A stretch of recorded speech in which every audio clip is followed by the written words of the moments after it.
I do want to play this nonsense from the DSA. This article here that Nick put out, and I'll read the headline.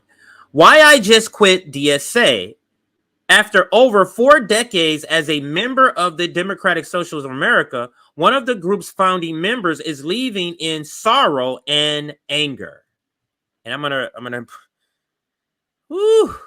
bring this up, but I'm gonna read Nick's caption first. One of the founding members of DSA quit because the DSA opposed the genocide of Palestinian people. How was this person in leadership within DSA for 4 decades? And that is a great point that Nick brings up. But let me go ahead and bring up the article. I left to protest the DSA leadership politically and morally bankrupt response to the horrific Hamas October 7th anti-Jewish program that took the lives of 1,400 people, mostly civilians, and saw over 200 hostages carried off to Gaza.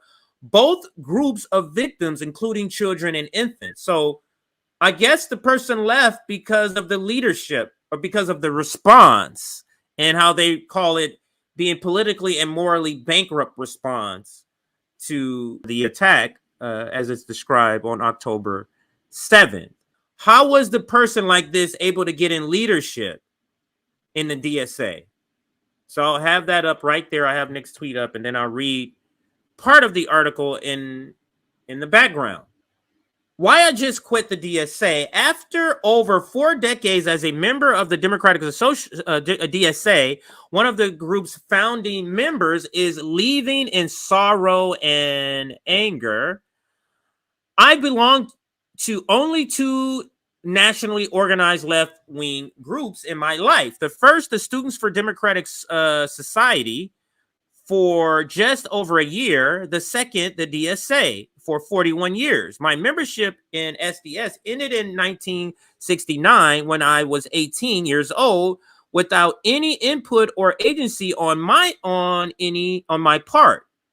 When the organization collapsed around me in a chaotic maelstrom of rival manifestos, mass walkouts, fervent chanting, and a few fistfights, all of which scattered the group thousands of members in the wind. Actually, I think that's a predecessor to the DSA, the Democratic Society. So it's a predecessor to the DSA. My membership in the DSA ended with considerably less drama last week when at a somewhat more advanced age, I resigned from the organization via an email. I left to protest the DSA's leadership politically and morally bankrupt response to the horrific Hamas October 7th anti-Jewish program that took the lives of 1,400 people, mostly civilians, and saw over 200 hostages carried off into Gaza. Both groups of victims, including children and infants. Infants are children. That's like saying the same thing. But whether the DSA will now follow SDS, and that's the previous organization, into political oblivion is for the future to tell. But one thing a lifelong of studying the history of American radicalism suggests to me is that, as a rule, there are rarely second acts in the lives of organizations captured by left sectarians. This is clearly a liberal who is mad and is left the DSA.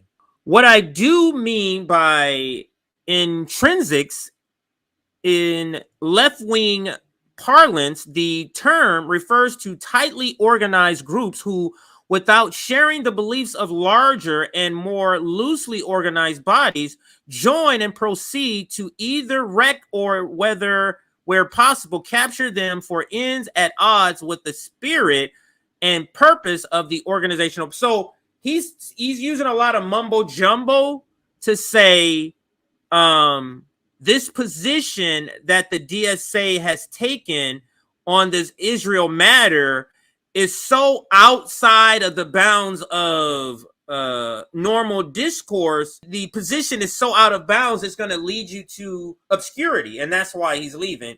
When in my view, this is a Zionist who is leaving the DSA over this issue, and didn't leave the DSA over strike breaking, didn't lead the DSA over supporting apartheid Israel, but is leaving the DSA because they support or have a mildly pro-Palestinian stance. Because I call it mild because you still support the power that is oppressing them through financial support and through the support of the Democratic Party by way of DSA members like AOC and DSA adjacents like Bernie Sanders.